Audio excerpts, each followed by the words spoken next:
Hello student, welcome to my YouTube channel Rajranjan Balik में आपका स्वागत है। तो जैसा कि आपने अध्याय 8 मानव स्वास्थ्य तथा रोग में 75 क्वेश्चन कवर कर लिया होगा, तो आज हम 76 क्वेश्चन के साथ 100 क्वेश्चन कवर के साथ ये चैप्टर को हम समाप्त करेंगे। तो जो भी चैप्टर से मैंने क्वेश्चन चूज किया है वो आगामी एग्जाम के लिए बहुत ही महत्वपूर्ण होने वाला है। तो वो बच्चे जो हमारे चैनल से नए हैं, अगर वो आगामी एग्जाम में अच्छे नंबर प्राप्त करना चाहते हैं तो जल्दी से चैनल को सब्सक्राइब कर लीजिए, क्योंकि आने वाले समय में ये आपका चैनल आपके लिए बहुत ही मायने रखेगा। तो चलिए आज का पहला ऑब्जेक्टिव के साथ पहला टॉपिक स्टार्ट करते हैं। आज का जो हमारा पहला क्वेश्चन मेरे प्यारे बच्चों वो ये रहा, इन्फ्लुएंजा इनमें से किसके द्वारा होता है।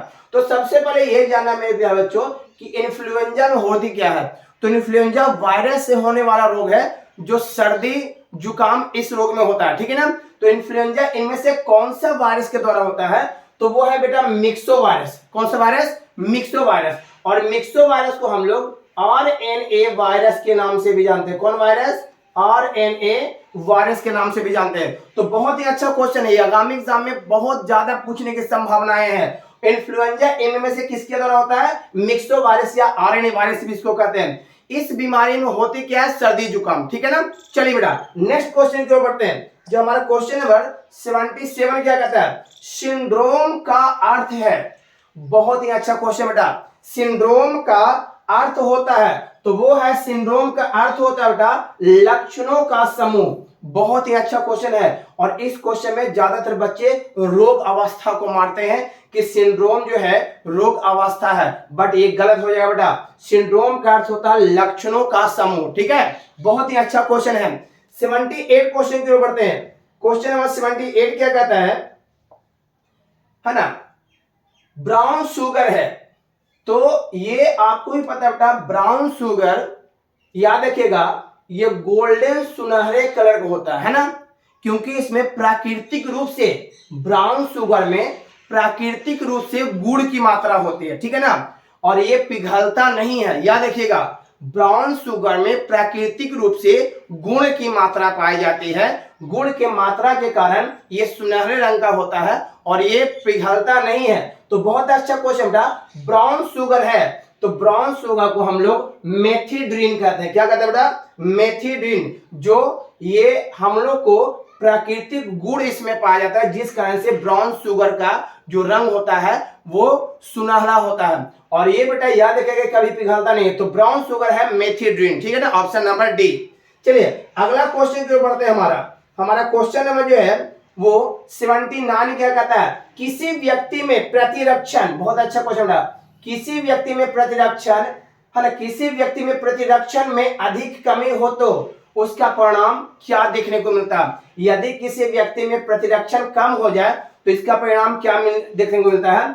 तो सीरम ग्लोबुलिन में, है ना, किसमें कमी हो जाता है बेटा? सीरम ग्लोबुलिन में कमी देखने को मिलता है, ठीक है ना। सीरम ग्लोबुलिन में कमी देखने को मिलता है जो हमें अनेक रोगों से सुरक्षा प्रदान करता है। तो क्वेश्चन बहुत अच्छा, किसी व्यक्ति में प्रतिरक्षण में अधिक कमी हो जाए तो इसका क्या परिणाम देखने को मिलता है बेटा? तो याद रखिएगा सीरम ग्लोबुलिन चूंकि एक प्रोटीन है जिसमें हमें कमी देखने को मिलता है। तो 79 का आंसर क्या हो गया बेटा? डी। चलिए क्वेश्चन नंबर 80 की ओर बढ़ते हैं।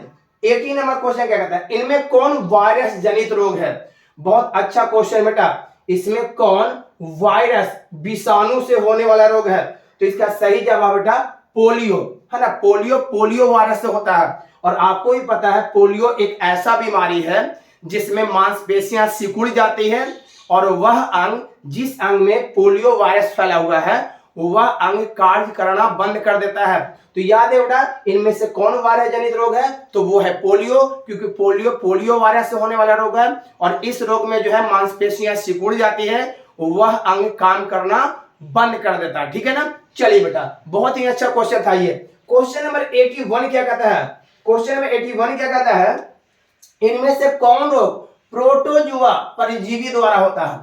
प्रोटोजुआ परजीवी, सबसे पहले बार जानना बेटा परजीवी किसको कहते हैं? तो परजीवी का मतलब होता है जो दूसरे जीवों के, चाहे वो मनुष्यों हो चाहे जंतुओं हो, दूसरे परजीवी यानी दूसरे जीवों के, मनुष्य और जंतुओं के शरीर में जो निवास कर अपना भोजन प्राप्त करता है और अनेक प्रकार के रोग उत्पन्न करता है, उसी को हम लोग कहते हैं परजीवी।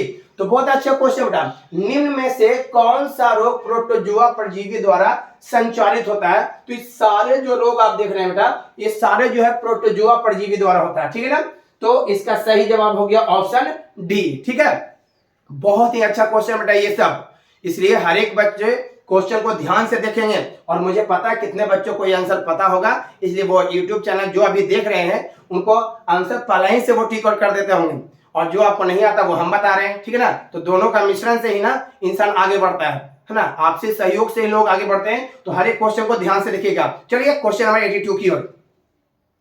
क्वेश्चन नंबर 82 क्या कहता है प्यारे बच्चों? क्वेश्चन नंबर 82 क्या कहता है? विषाणु जो कैंसर उत्पन्न करते हैं, याद रखिए बेटा, कैंसर उत्पन्न करने वाला है जो कोशिका होते हैं वो अवुर्ध कोशिका होते हैं, क्योंकि अवुर्ध कोशिका में अवुर्धीय विषाणु पाए जाते हैं। बहुत ही अच्छा क्वेश्चन है। तो विषाणु जो कैंसर उत्पन्न करता है उसे कहते हैं अवुर्धीय कोश, है ना, विषाणु। या ऐसे रहेगा है ना, कोशिका जो कैंसर रोग उत्पन्न करता है उसे कहते हैं अवुर्धीय कोशिका, बट यहां पर बेटा विषाणु, तो वो हो गया अवुर्धीय विषाणु। तो विषाणु जो कैंसर उत्पन्न करता है उसे हम लोग कहते हैं अवुर्धीय विषाणु, ठीक है। बहुत अच्छा क्वेश्चन है। क्वेश्चन नंबर 83 की ओर बढ़ते हैं। 83 क्वेश्चन क्या कहता है बेटा? किसने खोजा कि मलेरिया मच्छरों द्वारा संचालित है? वह कौन वैज्ञानिक है जिन्होंने बतलाया कि मलेरिया जो मादा एनोफिलिस मच्छर को काटने से होता है वह, है ना, मच्छर के द्वारा संचालित, मलेरिया जो है मादा एनोफिलिस मच्छर द्वारा संचालित होता है, यानी मच्छर को काटने से मलेरिया रोग होता है। यह कौन वैज्ञानिक बताया? तो जो वैज्ञानिक बताया उनका नाम है रोडोल्फ रॉस, है ना। रोडोल्फ रॉस जो है आपको यह बतलाया कि मलेरिया जो है मच्छर द्वारा संचालित होने वाला रोग है। इन्होंने जो है 1895 ईस्वी में इसे बतलाया। रोडोल्फ रॉस ने 1895 ईस्वी में यह बतलाया कि मलेरिया मादा एनोफिलिस मच्छर को काटने से होता है ना, जो ब्लड में जाके पूरे ब्लड को इन्फेक्टेड कर देता है, ठीक है बेटा। तो किसने खोज किया कि मलेरिया मच्छर द्वारा संचालित होता है? तो रोडोल्फ, है ना, रोनाल्ड रॉस ने कब बतलाया? 1895 ईस्वी में। चलिए क्वेश्चन नंबर 84 की ओर बढ़ते हैं। बहुत ही अच्छा क्वेश्चन हो रहा है। क्वेश्चन नंबर 84 की ओर क्या है कि प्लाज्मोडियम, है ना, वाइवैक्स का संक्रमण काल, याद है, बहुत अच्छा क्वेश्चन है। प्लाज्मोडियम वाइवैक्स का संक्रमण काल, यानी प्लाज्मोडियम वाइवैक्स कितने दिन तक संक्रमित करते हैं शरीर को? तो बहुत अच्छा क्वेश्चन। प्लाज्मोडियम वाइवैक्स का संक्रमण काल जो होता है बेटा वो 6 से 8 दिन का होता है। कितने दिन का होता है? 6 से 8 दिन का होता है। याद रखिएगा, कहीं 6, तो इसका जो सही जवाब है 6 से 8 दिन है, लेकिन यहाँ पर ऑप्शन केवल 6 दिन है, तो हम 6 दिन को ही टिक करेंगे। तो याद है बेटा, प्लाज्मोडियम वाइवैक्स का संक्रमण काल होता है 6 से 8 दिन का, और इसके कारण ही होता है मलेरिया। क्या होता है बेटा? मलेरिया। याद रहेगा ना। बहुत अच्छा क्वेश्चन मेरे प्यारे बच्चों, एकदम ध्यान से देखिएगा। कोई भी क्वेश्चन, एक भी क्वेश्चन छूटना नहीं चाहिए, क्योंकि एक ही क्वेश्चन से रिजल्ट आगे और पीछे हो जाती है ना। तो चलिए क्वेश्चन नंबर 85 की ओर। क्वेश्चन 85 क्या कहता है?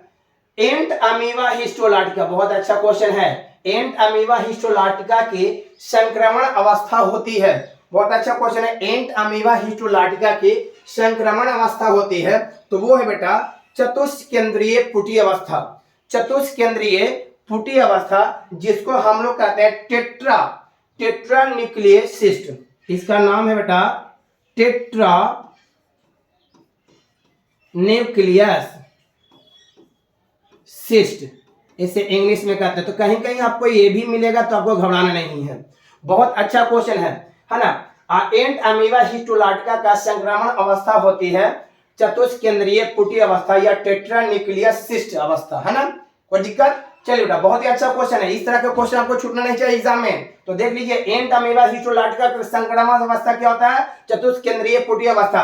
क्वेश्चन नंबर 86 क्या कहता है मेरे बच्चों? 86 क्वेश्चन कहता है एक व्यक्ति लंबे समय तक भूखे रहता है। देखते हैं कि यदि कोई हड़ताल करता है, जैसे कि कोई भी बच्चा का एग्जाम कुछ वजह से कैंसिल हो जाता है, जो बहुत ज्यादा मेहनत करते हैं, है ना, और अगर वो एग्जाम कैंसिल होता है, या कोई भी नेताशिप में देखते होंगे, कोई भी, है ना, राजनीति में देखते होंगे, कोई हड़ताल पर बैठ जाता है किसी मांग को लेकर, तो वो लंबे लंबे समय तक 2-3 दिन 4 दिन सप्ताह भर भी, है ना, वो बिना कुछ खाए पिए, है ना, बिना कुछ खाए पिए लंबे समय तक वो हड़ताल पर रहते हैं। तो अगर वो मूत्र को विसर्जित करते हैं तो उनके मूत्र में क्या ऐसे चीज होती है जिनकी कमी आ जाती है, तो बहुत या अधिकता हो जाती है। बहुत अच्छा क्वेश्चन बेटा। यदि कोई व्यक्ति लंबे समय तक भूखे हड़ताल पर रहता है तथा पानी पीकर ही जीवित है, केवल पानी पीकर ही जीवित है, तो इन चारों में कौन सा ऑप्शन सही है? तो वो सही ऑप्शन बेटा मूत्र में यूरिया की मात्रा कम हो जाएगी। क्यों सर, ऐसा क्यों सर? क्योंकि वो केवल पानी पी रहा है, ठीक है ना, पानी पीकर ही जीवित है हड़ताल के दौरान, है ना, तो उनके मूत्र में यूरिया की मात्रा क्यों कम हो जाएगी? क्योंकि हम लोग जो भोजन खाते हैं उस भोजन में होते हैं प्रोटीन, ठीक है। अब प्रोटीन के पाचन क्रिया के दौरान ही यूरिया का निर्माण होता है, ठीक है। तो यहाँ पे तो हम भोजन कोई खा नहीं रहे हैं, तो हमारे शरीर में प्रोटीन बन भी नहीं रहा, अब प्रोटीन का निर्माण हो भी नहीं रहा। तो जब हमारे शरीर में भोजन के दौरान प्रोटीन बनते हैं, जो हम भोजन नहीं खा रहे हैं, तो ये प्रोटीन भी नहीं बनेगा, तो जाहिर सी बात है यूरिया भी नहीं बनेगा। तो इसी वजह से मूत्र में यूरिया की मात्रा कम हो जाएगी, है ना। आप देख सकते हैं ये क्वेश्चन बहुत अच्छा है और मुझे उम्मीद है आपको अच्छे ढंग से समझ में आ गई होगा, क्योंकि जो भी व्यक्ति भूखे हड़ताल पर वो भोजन तो कर नहीं रहा, तो उसको प्रोटीन मिल भी नहीं रहा, और जब प्रोटीन नहीं मिलेगा तो यूरिया भी जो बनना चाहिए वो नहीं बन पाएगा, तो यूरिया की मात्रा क्या हो जाती है? कम हो जाती है ना। यानी ऑप्शन हमारा डी बिल्कुल सही है। चलिए नेक्स्ट क्वेश्चन की ओर। क्वेश्चन नंबर 87 क्या कहता है? क्वेश्चन 87 क्या कहता है? हंस्याकार रुधिराणु एवं हंटिगट्स कोरिया दोनों है। बहुत अच्छा रोग बेटा। तो हंस्याकार में क्या होता है? शरीर में खून की कमी हो जाती है, और हंटिगट्स कोशिका क्या है? मांसपेशियों में वाइब्रेशन आ जाता है, यानी मांसपेशियां जो है बेटा आपका उसमें झटका उत्पन्न होता है, जिस कारण से यह ब्रेन को भी प्रभावित करता है और इस रोग में मृत्यु की संभावना बढ़ जाता है। तो याद रखिए हंटिगट्स कोरिया क्या होता है? हंटिगट्स कोरिया एक ऐसा बीमारी है जो जन्मजात रोग है। ये दोनों ही जन्मजात रोग है। इसमें होता क्या बेटा? तो इसमें जो है मांसपेशियों में झटका आता है, जिसके कारण ये ब्रेन को भी प्रभावित करता है और इसमें मृत्यु की संभावनाएं बढ़ जाती है। तो याद रखिए हंस्याकार रुधिराणु एवं है ना हंटिगट्स जो कोरिया है, ये दोनों जो है बेटा वो क्या है? जन्मजात रोग है। कौन रोग है? जन्मजात रोग। बहुत ही अच्छा क्वेश्चन है प्यारे बच्चों, हर एक क्वेश्चन को अच्छे ढंग से देखिएगा ताकि आपका कोई भी क्वेश्चन छूटे ना, है ना। चलिए क्वेश्चन नंबर 88 क्या कहता है? क्वेश्चन नंबर 88 क्या कहता है? प्लाज्मोडियम का, है ना, एक्सोएरिथ्रोसाइटिक चक्र होता है। तो याद रखिएगा मादा एनोफिलिस मच्छर के आमाशय में। बहुत अच्छा बेटा, प्लाज्मोडियम का एक्सोएरिथ्रोसाइटिक चक्र होता है मादा एनोफिलिस के आमाशय में, ठीक है। बहुत अच्छा क्वेश्चन है। चलिए क्वेश्चन नंबर 89 की ओर बढ़ते हैं। 89 क्वेश्चन क्या करना है प्यारे बच्चों? 89 क्वेश्चन आपका रहा, है ना। क्वेश्चन नंबर 89 क्या कहता है? 89 क्वेश्चन कहता है कि किसी व्यक्ति में प्रतिरक्षियों की कमी देखी जा सकती है, निम्न में से किसके है ना द्वारा, है ना। तो याद रखिएगा किसी व्यक्ति में प्रतिरक्षियों की कमी को देखी जा सकती है, इसका जो सही आंसर है वो सीरम ग्लोबुलिन द्वारा। किस द्वारा? सीरम ग्लोबुलिन के द्वारा। देख सकते हैं आपका हर एक क्वेश्चन जो है एक दूसरे से मैच करता है, इसलिए इस तरह के क्वेश्चन में आपको दिक्कत नहीं होनी चाहिए। बहुत ही अच्छा क्वेश्चन है। चलिए क्वेश्चन नंबर 90 क्या कहता है? क्वेश्चन नंबर 19 क्या कहता है प्यारे बच्चों? क्वेश्चन नंबर 19 ये रहा, एक प्रतिरक्षी अणु में उपस्थित होते हैं।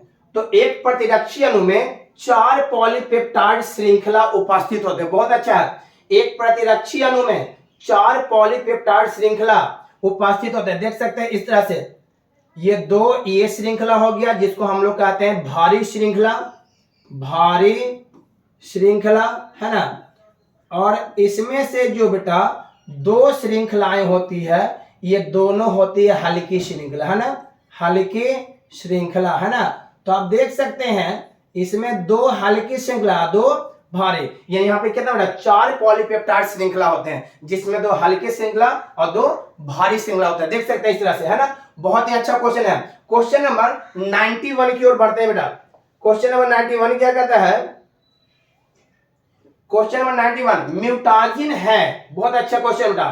तो म्यूटाजिन जो होता है वो एक्स किरण के द्वारा होता है। कौन किरण बेटा? एक्स किरण के द्वारा, जो कि कैंसर को उत्पन्न करता है। म्यूटाजिन क्या है? तो म्यूटाजिन एक एक्स किरण है जो कैंसर कोशिका को नष्ट करता है। कौन कोशिका को? कैंसर। तो याद है कि म्यूटाजिन में क्या होता है? ये कैंसर कोशिका को क्या करता है? नष्ट करता है। तो म्यूटाजिन क्या है? एक्सरे है जो कैंसर कोशिका को नष्ट करके हमें कैंसर रोग से सुरक्षा प्रदान करता है। ठीक है बेटा, बहुत अच्छा क्वेश्चन है। क्वेश्चन नंबर 92 क्या कहता है? अतिसार नामक रोग होता है, सभी बच्चों को इसका आंसर पता होगा। अतिसार नामक रोग होता है एंट अमीबा हिस्टोलाटिका के द्वारा। बहुत अच्छा क्वेश्चन बेटा। अतिसार रोग एंट अमीबा हिस्टोलाटिका के कारण होता है। कौन हो बेटा? अतिसार रोग। इस रोग में होता क्या सर? तो इस रोग में खूनी मल होता है, खूनी मल, है ना, यानी कि मल के साथ रक्त बाहर आता है, या तरल मल होता है, तरल मल, यानी कि, है ना, जिसको हम लोग कहते हैं पतला पैखाना होना। ठीक है ना, तो याद रखिए अतिसार नामक रोग में खूनी मल होगा, यानी मल के साथ रक्त बाहर आएगा, या तो तरलता के साथ मल बाहर आएगा, जिससे हम लोग पतला पैखाना भी कहते हैं। तो अतिसार नामक रोग होता है एंट अमीबा हिस्टोलाटिका के द्वारा। ठीक है, क्वेश्चन नंबर 92 का ऑप्शन क्या बेटा? ए। अब हम लोग 93 की ओर बढ़ते हैं। 93 क्वेश्चन क्या कहता है? एलर्जेंस है, सारे बच्चों को इसका आंसर पता होगा, आप पहले इसका आंसर देख ले। एलर्जेंस है तो सारे बच्चे इसका आंसर देख लिए होंगे। हाँ, उम्मीद है कि आपने आंसर बी ही लगाया होगा। असंक्रामक होते हैं और इम्यूनोग्लोबिन इप्सिलिन के श्रावण को बढ़ाते हैं। इम्यूनोग्लोबिन इप्सिलिन है क्या? एंटीबॉडीज है। क्या बेटा? एंटीबॉडी, क्योंकि आपको ही पता है एंटीबॉडीज 5 प्रकार के होते हैं, है ना, IgA, है ना, IgG, IgM, IgD और IgE, है ना, तो ये सारे एंटीबॉडीज हैं। तो यह एलर्जेंस है, असंक्रामक होते। असंक्रामक उसको कहते हैं जो रोग एक व्यक्ति से दूसरे में प्रवेश नहीं करता है, और इम्यूनोग्लोबिन इप्सिलिन, है ना, इप्सिलिन एंटीबॉडी के श्रावण को क्या करता है? बढ़ाता है। तो क्वेश्चन नंबर 93 का ऑप्शन क्या बेटा? बी हो गया। चलिए क्वेश्चन नंबर 94 की ओर बढ़ते हैं। 94 क्या कहता है? काला जार संचालित होता है। बहुत अच्छा क्वेश्चन बेटा। काला जार संचालित होता है। काला जार क्या होता है बेटा? संचालित होता है। तो याद है बेटा, काला जार संचालित होता है सेंड फ्लाई द्वारा। किसके द्वारा? सेंड फ्लाई द्वारा, जिसको हम लोग कहते हैं फ्लाई माने मक्खी, इसको हम लोग सिकता मक्खी भी कहते हैं। सिकता, याद रखिएगा, सिकता मक्खी। बहुत अच्छा क्वेश्चन है प्यार बच्चों। काला जार संचालित होता है सेंड फ्लाई के द्वारा, जिससे हम लोग सिकता मक्खी भी कहते हैं। ठीक है, चलिए क्वेश्चन नंबर 95 की ओर देख सकते हैं। हर एक क्वेश्चन आप लोग बना भी रहे होंगे और मजा भी ले रहे होंगे। जुकाम होता है, जुकाम आपको ही पता है, सर्दी जुकाम, है ना, तो जुकाम किस विषाणु के द्वारा होता है? तो जुकाम राइनो वायरस के द्वारा होता है, नहीं, राइनो विषाणु के द्वारा। विषाणु हिंदी, वायरस इंग्लिश होता है इसका। तो जुकाम होता है, यानी सर्दी जुकाम जो होता है वो राइनो वायरस के द्वारा होता है। 95 का ऑप्शन क्या बेटा? सी। चलिए अब हम 96 क्वेश्चन की ओर बढ़ते हैं। 96 क्वेश्चन क्या कहता है? निम्न में से कौन रुधिर कैंसर है? बहुत अच्छा क्वेश्चन बेटा। तो रुधिर कैंसर को हम लोग ल्यूकेमिया कहते हैं। क्या कहते हैं? रुधिर कैंसर को ल्यूकेमिया कहते हैं। क्योंकि बेटा रुधिर कैंसर में होती क्या है? तो रुधिर कैंसर में होती है जो भी ये बोन मैरो है वहां तक कैंसर का इन्फेक्शन पहुंच जाता है। बोन मैरो में ही कैंसर, है ना, जो कोशिका होता है उनका इन्फेक्शन चला जाता है बोन मैरो तक। तो याद है बेटा, इनमें से कौन सा रुधिर कैंसर है? ल्यूकेमिया, जो बोन मैरो में प्रवेश कर जाता है, और इस रोग में मृत्यु की संभावनाएं बहुत अधिक बढ़ जाती है। तो याद रखिएगा, ब्लड कैंसर इसी का नाम है। रुधिर का कैंसर, ब्लड कैंसर को ल्यूकेमिया कहते हैं, जो बोन मैरो में होता है, और इसमें मृत्यु की संभावना बहुत अधिक बढ़ जाती है। ठीक है बेटा, चलिए क्वेश्चन नंबर 97 की ओर बढ़ते हैं। 97 क्या कहता है? हड्डी तोड़ बुखार। बाप रे बाप, बहुत अच्छा क्वेश्चन है। हड्डी तोड़ बुखार का वेक्टर है। तो हड्डी तोड़ बुखार का जो वेक्टर है वो है है ना, ये एक मच्छर है जिसका नाम है आपका मादा टाइगर एडीज मच्छर। क्या बेटा? मादा टाइगर एडीज मच्छर। तो हड्डी तोड़ का वेक्टर कौन है बेटा? एडीज, जिसका पूरा नाम है मादा टाइगर एडीज मच्छर। ठीक है ना, बहुत ही अच्छा क्वेश्चन बेटा। हड्डी तोड़ बुखार बहुत ज्यादा इसमें, है ना, आपका तेज बुखार होता है ना, तो हड्डी तोड़ बुखार का वेक्टर है मादा टाइगर एडीज मच्छर। ठीक है, चलिए क्वेश्चन नंबर 98 की ओर बढ़ते हैं बेटा। क्वेश्चन नंबर 98 क्या कहता है? रुधिर का थक्का जमाने के लिए आवश्यक विटामिन है। वह कौन सा विटामिन है जो ब्लड को जमने में मदद करता है? तो वो है बेटा विटामिन के। बहुत अच्छा क्वेश्चन है, बहुत आसान क्वेश्चन भी है। वह कौन सा विटामिन है जो रक्त को जमने में, रक्त को थक्का करने में, जब शरीर के कटे फटे भागों से रक्त बाहर आता है तो वो थक्का हो जाता है। तो रक्त को थक्का करने में कौन सा विटामिन मदद करता है? तो विटामिन के, ऑप्शन डी। चलिए क्वेश्चन नंबर बेटा 99 सेकंड लास्ट क्वेश्चन है ना, जिसके साथ हम 100 क्वेश्चन के साथ ये आपका चैप्टर समाप्त करेंगे। ट्यूबरकुलोसिस के लिए कौन सा टीका प्रयुक्त है ना? ट्यूबरकुलोसिस के लिए कौन सा टीका सबसे अधिक प्रयुक्त है? तो आपको भी पता होगा बेटा बीसीजी का टीका। बीसीजी का टीका ट्यूबरकुलोसिस के लिए सबसे अधिक महत्वपूर्ण माना गया। तो ट्यूबरकुलोसिस के लिए कौन सा टीका सबसे अधिक उपयोगी होता है? वो है बेटा बीसीजी का टीका, है ना। आप देख सकते हैं हर एक क्वेश्चन को बखूबी अच्छे ढंग से सीख रहे हैं। और अब इस चैप्टर का अध्याय 8 का अंतिम क्वेश्चन के साथ हम अपना चैप्टर समाप्त करेंगे और फिर जो नेक्स्ट वीडियो लेकर आएंगे वो आपका खाद्य उत्पादनों में वृद्धि की कार्यनीति, है ना। तो उसके साथ अगर आपको वो चैप्टर हमारे साथ बने रहना है तो चैनल जो अब तक सब्सक्राइब नहीं किए हैं वो कर लेंगे। चलिए 100 क्वेश्चन क्या कहता है? किसके अध्ययन को ऑन्कोलॉजी कहते हैं, है ना। किसके अध्ययन को ऑन्कोलॉजी कहते हैं?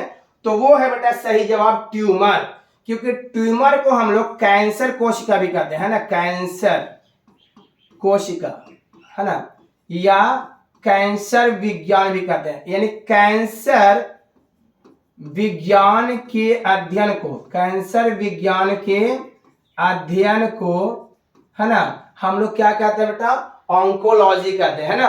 तो ऑन्कोलॉजी कहते हैं किसको? ट्यूमर, यानी कैंसर विज्ञान के अध्ययन को हम लोग ऑन्कोलॉजी या ट्यूमर कहते हैं। ठीक है, तो मुझे उम्मीद है मेरे प्यारे बच्चों कि आपको मेरा वीडियो अच्छा लगा होगा। तो हमारे जितने भी टॉपिक्स हैं उनको अच्छे ढंग से स्टडी कर लीजिएगा और हमारे चैनल से जो भी बच्चे नए हैं वो चैनल को सब्सक्राइब करें, वीडियो को ज्यादा से ज्यादा शेयर करें। हमारे चैनल से बने रहने के लिए धन्यवाद। जय हिंद।